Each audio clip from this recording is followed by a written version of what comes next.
Welcome back to another episode of Man vs. Meeple, the show where we talk about everything board game related. Today we're going to be taking a special look at the Spiel des Jahres 2016 nominees for both the Spiel and the Kenner Spiel.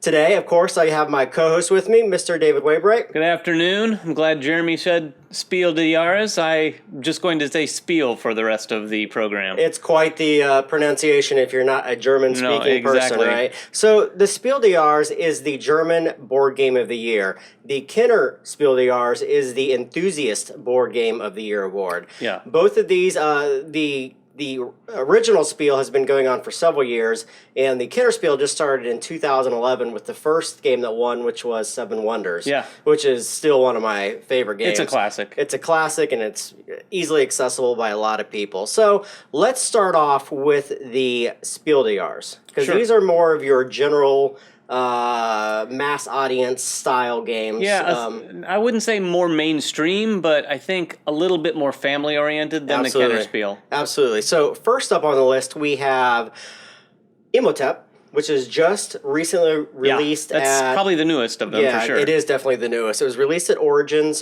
this year by Cosmos by a designer named Phil Walker Harding. It's an area control game, plays 2 to 4 players in about 30 to 40 minutes roughly, and it's 10 and up.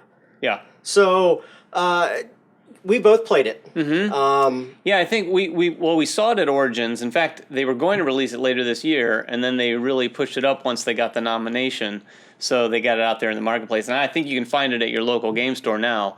But yeah, it's hard for me to say that it's area control. I mean, there's area control for sure, but it's kind of a unique little game. Very simple to play, but a lot of depth in how you're, making your decisions each turn. I love the game. Well, let me get this straight. The first time I played it, I was kind of about it. I thought it was a little too simple.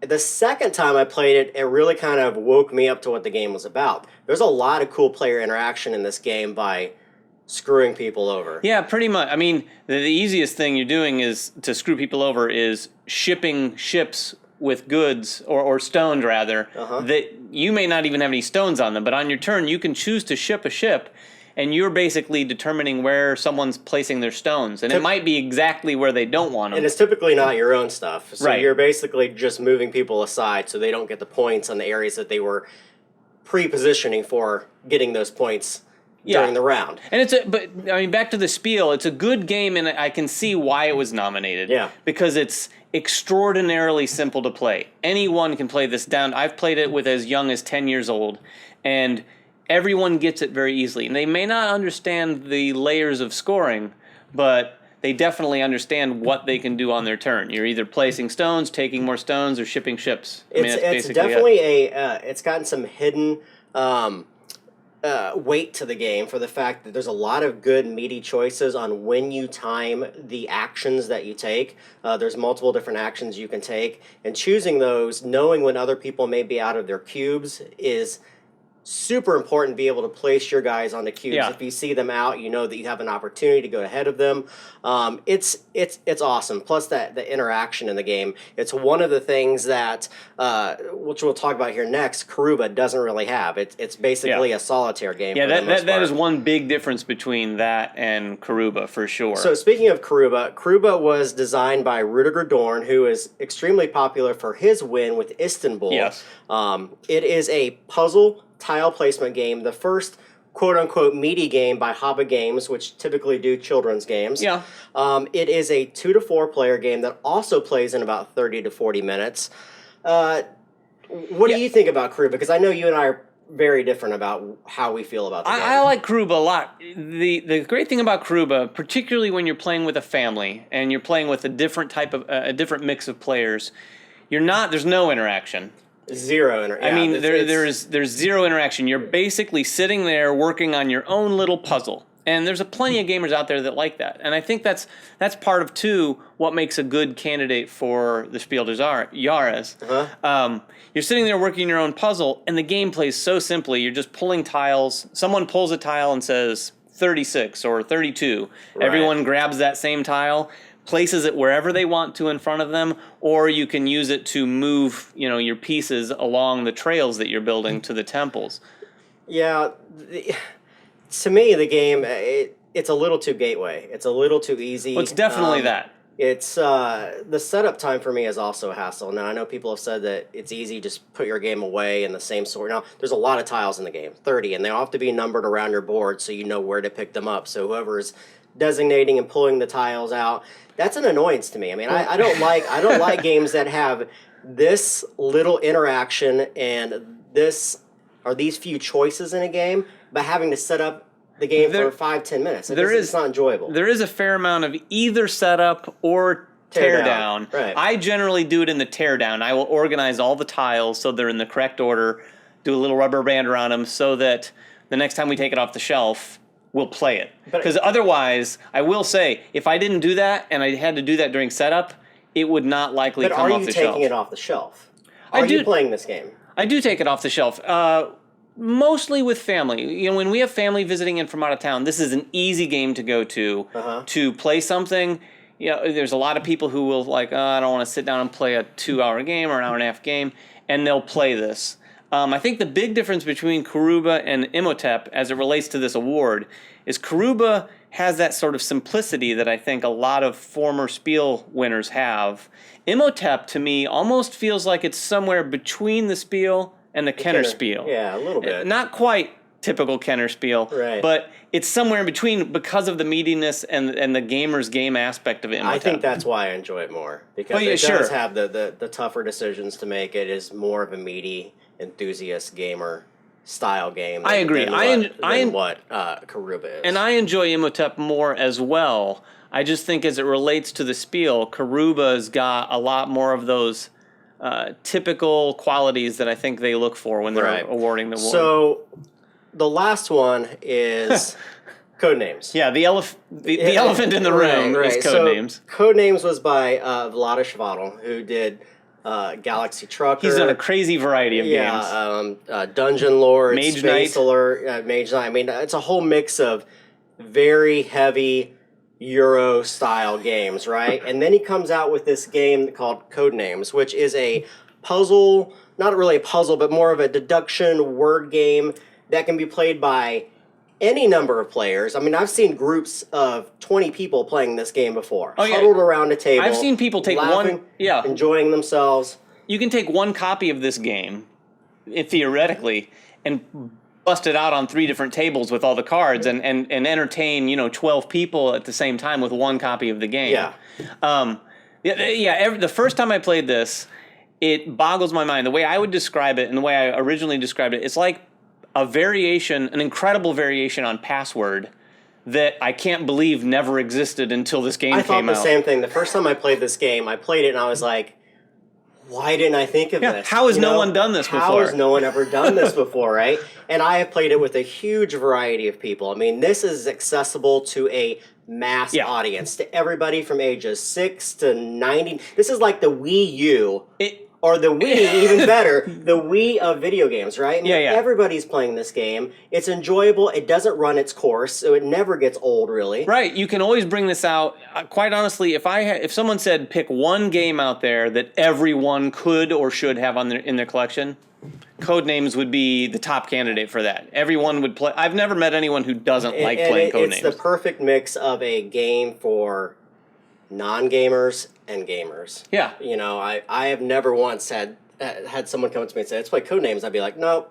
Right. I'd rather play something else. I mean, it's just so accessible. And it's so simple. You can play one round of it very quickly. But I've never played a game of Codenames where it didn't end up being at least 3 rounds of Codenames or more. And we've seen it be extremely creative, too. I mean, we played the other night with a good friend of ours who was making sounds. Yeah, he was doing voices. Sounds. I've never played with anyone who had done voices, and apparently in the rules somewhere it says that you can use voices, so that he was giving a clue but in a pirate's voice, or at least his version of a pirate's voice. Which wasn't very good. No. To try to get us to choose the word pony or horseshoe and pirate, but it was hilarious. It was hilarious. It was fun. It encourages a lot of creativity for a lot of different people. Yeah, which is a huge thing, I think, for the Spiel des Jahres. I think that they look for that sort of thing. I would say the only thing, or one of the things about Codenames that I feel might count against it a little bit for the Spiel is that it's not because it's words, and all the words are fairly basic, but if you play this with someone who's 10 or younger, it's a different game for sure. They're not as capable. Sometimes you have to make sure everyone understands what all the words mean. That are on the table. Right. And then sometimes, younger kids are giving clues that absolutely make sense to them, but no sense to anyone else at the table. Right, yeah. So I don't know that will be held against it in the voting, but it does seem like one of those things that doesn't make it perfect for that any family and any age group. Yeah. So let's get to your pick. What are you choosing? Well, I would say I'll say this. My favorite game of the bunch is Codenames in terms of picking one of these three. Imhotep, like you said, is sort of the meatier one that I would probably prefer to play more often with my typical gaming group. Right. But mostly because I think it pushes the right buttons with the group that chooses the spiel, I'm going to say Karuba. Yeah. I know it's probably against the norm, maybe? Against the norm. I think anyone who's doing what we're doing here right now is generally going to pick Codenames, and they're probably right, because Codenames is generally sweeping the awards, particularly up against these two games. Right. But I do think sometimes the Spiel comes out and does something that people aren't expecting. I mean, they've done it a few years, and they could go with Karuba or Imhotep. I just think it might be Karuba this year. What about you? Well, obviously Karuba is not in the top of my list. Sure. It's not even one of my top games, period. I mean, it's smartly designed, but again, I think this is what's great about the show, is that you're going to get a really good idea of what David and I like. We're totally different in a lot of things. This is one of those games that it's just not enjoyable to me. I've played it with my daughter and my wife a couple times, but since then, I think we've played it twice, and now it's on the sale list, because it's not interesting. No, it's definitely for our group to play. I get that. I get that. So that leads me to Imhotep and Codenames. Imhotep has surprisingly come to the top of the list because it is such a good game. And I'm thinking of when I buy games, I think of games. Does it replace something? Is it better than something? Can I call something off of my list and replace it with this? And I definitely see this being a keeper for a long time. Yeah. It's a really good game with the dual-sided boards. It adds a lot of replayability. Yeah, we didn't even talk about that. No, we didn't. But it's a superb game. But I have to go with Codenames because Codenames is just fantastic, and I can't wait for Codenames pictures and whatever else they do with the line. They could branch this off to a ton of different things, right? I'm surprised they haven't. I mean, you can get a lot of game out of the box right now. I'm surprised they haven't gone the easy way out and put out a couple expansions with just some more cards. Yeah, I'm sure all of you guys watching this have played this game. For those on my friends list on Facebook, or people that aren't aware of some of these enthusiast board games that you don't typically see in a Toys R Us or a Target, this is a family game that you guys need to get. Absolutely. It's accessible. It's totally inclusive of a whole group of people. It's fun. It's humorous. It's just a super, super fun game. So I agree. My pick is Codenames. I think it'll win. I hope it wins.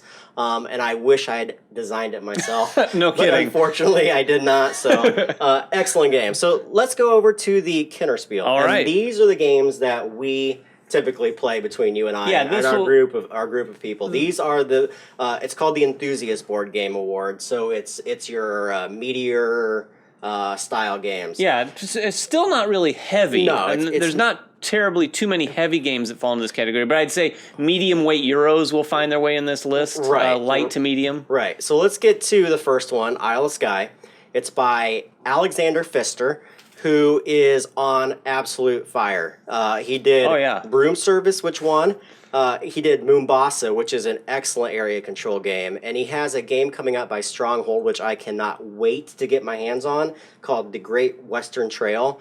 He's just a really smart designer, and he's fairly new, right? Yeah. So Isle of Skye is a 2 to 5 player tile placement style game, very much like Carcassonne on steroids. Yeah, the tile placement is definitely Carcassonne. I mean, that's what most people think of. Right. It's different in many ways, but that's what most people think of. And then there's a significant auction sort of phase where you're getting those tiles from other players at the table. I'll say this right now, and this might be playing my cards a little too soon. It's my favorite game. Not saying it's my pick, but it's my favorite of these 3 games for sure. It's also the game that I bought at Gen Con last year and took to all of my friends, and they were like, "What is this? Yeah. Where did you get this? I have never heard of it before." Yeah, it was under the radar last year at Gen Con, Nobody had heard of a it. lot of people loved it. I remember going up to Mayfair's booth on a Saturday, and they were stocked full, and like none of them had been picked off the shelves. No, it's crazy. This should have gotten more attention then. I'm glad it's getting the attention it is Absolutely. now. Not sure it's going to win it, but I'm glad it's getting the attention. Yeah, I mean, I can't say enough good praise about this designer. He's got a lot going for him. If you haven't played this or any of his other games, I would highly suggest you guys to go out and find these games because they're really, really good. Yeah, really and solid. one thing I want to make sure and say about Isle of Skye, particularly as it relates to the other 2 nominees here, this is the one that has so much replayability because there's variable scoring every time that you're putting out, and you're playing the same type of game every time, but you're playing it differently and going in completely different directions to score your points out of necessity, depending on what scoring tiles you lay out. Yeah, like most games, it's got some modular sections to it that will change from one game to the next. Whereas the other 2 nominees, as we'll get to in a moment, have very limited replayability. Yeah, very much. So, number 2, T.I.M E Stories, which has won a lot of awards this year. It is by 2 first-time designers. It is a cooperative dice-rolling, storytelling, role-playing style board game. It is unique. It's hard to describe this one. It's a little bit like Tales of Arabian Nights, Above and Below, which is a Ryan lockout game, and a little bit like Dead of Winter. So it's got some storytelling elements that play over a scenario. Yeah. The difference is in this game, once you've played it once and beaten that scenario, you're pretty much done with the game. And by pretty much we mean you're done. You're done. I would say, I mean, of the scenarios I've played, you could come back to them with a different group down the road after you've played and consumed other games for a long time. And if you have a very forgetful memory. You may forget some of the aspects of it. I enjoyed it because even if I'd played it once, I'm the kind of guy, like I've said before, I like bringing people to the table and watching them have fun. Even if I was just kind of leading the game night and not really participating, I would enjoy this game. And that's one way that you can get a little bit more replayability out of it. But it's a very divisive game. This got a lot of attention at the end of last year. I enjoyed it, and as Jeremy has said, I know you enjoyed it because you hammered me over and over about playing it. I was kind of late to this. I saw it on the game shelf at the store for many months, and the box is very eye-catching. It is. And then I finally picked it up, and I'll say this: it's a game, but it's less of a game than what we traditionally think of as a game. It's kind of a narrative experience that's a lot of fun. I've had a lot of fun with it. More fun than Jeremy has had, for sure. But I can see sort of some of the drawbacks. And I think a lot of the attention that it's gotten, because it won a lot of awards from a variety of people last year, is based on the uniqueness, because it is definitely unique. There's very little things that have done exactly what this has done in the way it's done it. And the whole concept of putting out sort of the new episodes and modules over time has worked. One other aspect that I think hasn't really taken off maybe as much as they'd like is there's the possibility of making up your own scenarios, and there's a whole rule book you can get online, I think, that kind of tells you how you could build those. That would be fantastic if there is a big community doing it. Yeah, if you have a group that's willing to invest the time. I hate this game. I absolutely despise this game. I know that I'm going to make a lot of people upset by that, and I apologize, but it's not his cup of tea. It's not his cup of tea. You had to beg me to play it a second time, basically. I did. It didn't stomach well the first time. Playing through the multiple scenarios for me is boring and trite, and I didn't find it at all enjoyable. If I want to play a game of this style, I'll go play a video game where if I die, I can come back to that same spot and not have to replay another hour to get to a different spot in the game. That's just not fun for me. And that's a great point. It definitely feels very much like one of those old point-and-click graphic adventure games. Like if someone set out to make the board game version of that, I would say this nails that objective. It does. For sure. And one other thing that you pointed out, and I didn't experience this with Jeremy, but I did play with a group this game can be susceptible to someone sort of metagaming it and kind of taking themselves out of the narrative and kind of like, well, let's just play through this really quickly and get to the next round so that we can figure these out. Which, when that happens, you pull yourself out of the game and the experience. It kind of ruins. Becomes a paint by numbers at that point. Yes, exactly. When someone does that, unfortunately for the whole group, it kind of just turns into almost like a checklist. I don't want to say chore, but a checklist of like, okay, let's do these things. Okay, we won. Yeah. But I really love the unique experience of it, and I'm a narrative guy, and I really like what they brought. Yeah. All right, so the last one is Pandemic Legacy by longtime contributors to Pandemic, Rob and Matt. It is a cooperative hand management action point allowance game. It's played over at least 12 sessions, maybe more depending on how you win or lose those sessions. Each session is a month, so if you lose, for instance, January, you can come back in and replay January. If you lose it a second time, you're forced into February. So it plays very, very similar to Pandemic for you guys that have played that. However, it is a legacy game, which is kind of new to board gaming. Yeah. For instance, just to give you guys who haven't played this before, which is probably not a whole lot of you, a legacy-style game is a game that continues with you through each play session. You will earn achievements and activities, and it evolves with the game. So you can take your achievements in one session and carry them over to the next session, and your failures will also carry over with you. Yeah, and what that does is that it makes experiences different. 3 friends of mine and I can play it for 5 sessions, and then talk to a whole other group that played it for 5 sessions, and we could have had very, very different experiences. Very different way you upgrade your people. Right.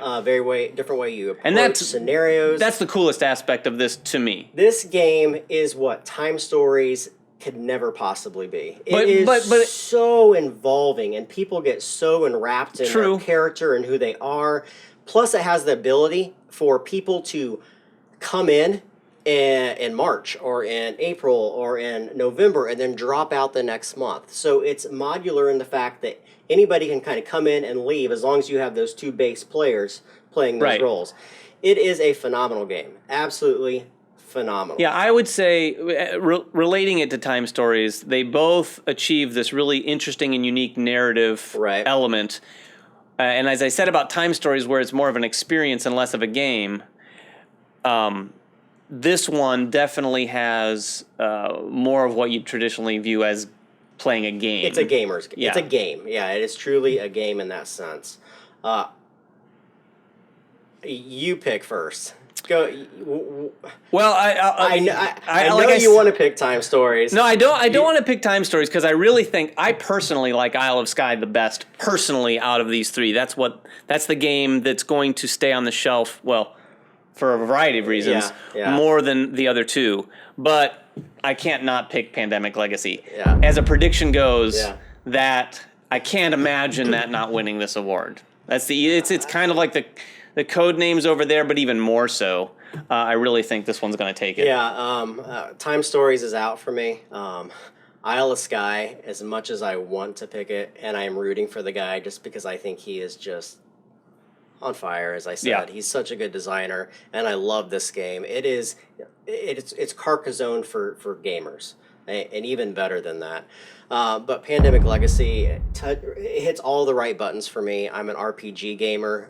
This kind of falls into that, building your own character, building your own group of people out there surviving. It brings that classic Pandemic gameplay into the mix. It's just really good. It's just really, really solid game. Yeah, I agree. I'm still going to go with Karuba, but I think Pandemic Legacy is definitely. Do you think we picked him right? Or do you think? Well, one of us. I think we picked Pandemic Legacy right because we both agreed. Yeah. We'll have to see and maybe make a little side bet on the spiel. Yeah, I'm afraid for the spiel because I do think that Karuba may pull it out just because it's a Haba game and that's pretty novel for them to have something that's so appealing to so many people right now, but Codenames, I gotta go with Codenames again. So anyway, thank you again for joining us. Again, like us on Facebook, make comments on Twitter, make comments on this video. Let us know what you guys are looking for. Again, I'm Jeremy Salinas. I'm David Waybright. And we'll see you guys again next time. Thank you very much for joining us. Bye-bye.